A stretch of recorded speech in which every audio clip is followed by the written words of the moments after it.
College, I did play a lot of football, but my last couple of years, I branched out and played the three, and I've been successful. And I just think it's a learning experience and it's a progress. But I think I'm a fast learner, and I'm slowly but surely getting it. So. You think you play some two in the right matchups? I think so. You have 3-2? Yeah, I think so, for sure. I think you put the ball on the floor and then ball handle yeah, up? Okay. Definitely. I think in some cases I can even bring the ball up. My ball handler's got to. I think my ball handler's got to a point where I'm definitely going to be able to play a lot of two, and probably even on some teams or even the right team remain at the two. So that's what I'm improving on now, and that's what I'm working towards. You see all these guys here, they left after school after 1 or 2 years. You're kind of one of the veterans here, but do you kind of see that as a positive? You bring to the table a lot of leadership and experience for NBA team?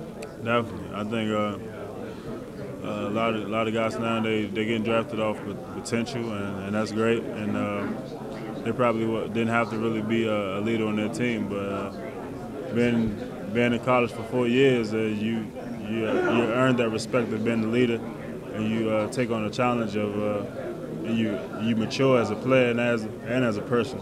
So that's just, I think that's a positive for me in that aspect. And I think that if you draft a player of my caliber that has that type of leadership, you know that the player's not going to get into too much crazy stuff. He's going to be mature as a rookie. Do you kind of feel like you're one of these guys maybe who was a good college player for all 4 years, but then can almost kind of break out in the NBA, like perfect style of play and body type for the NBA? Definitely. I feel like that all the time, just because the way the NBA is played and the floor is so spread it, and I'm a better one-on-one player anyway. So I think the one-on-one feel for the game in NBA basketball is going to help my game tremendously. Where did you learn that pump? Because you hear every Pittsburgh game, commentators and the play-by-play guys will bring it up. So like, where did you learn? Because that's deadly, especially guys don't use that enough. And you have, the best pump fake probably in college basketball. Yeah, and I think that's one of the things that's going to help me in the NBA, because the floor is so spread. If you can get a guy off their feet as much as I do, the lane is going to be wide open. But I got it. I got the pump fake when I was younger, playing at Friendly High School. Me and a guy named Chris Howard used to do it a lot. But I think I did it once or twice at Pitt, and the guy flew out of bounds, and I started doing it ever since. It was the best conference in the country, and every night we played Cincinnati, Marquette, UConn, Georgetown.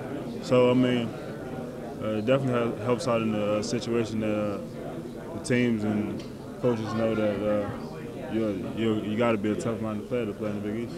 What's your number one selling point?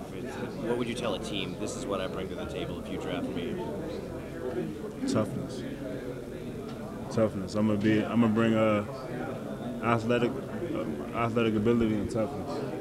If someone described you as the next blank, who would you want that to be? Nobody. I wouldn't want to be labeled as anybody. I think when I get to the next level, I'm going to make my own mark. A lot of people might not even look at me as the type of player that's going to be able to do something, but I have big expectations for myself and a lot of confidence, and I work hard. What's been your favorite part of this process so far? Playing against the other guys that I've seen and heard about, but have yet to play against, have yet to really see their game in person. I think that's been the most exciting part.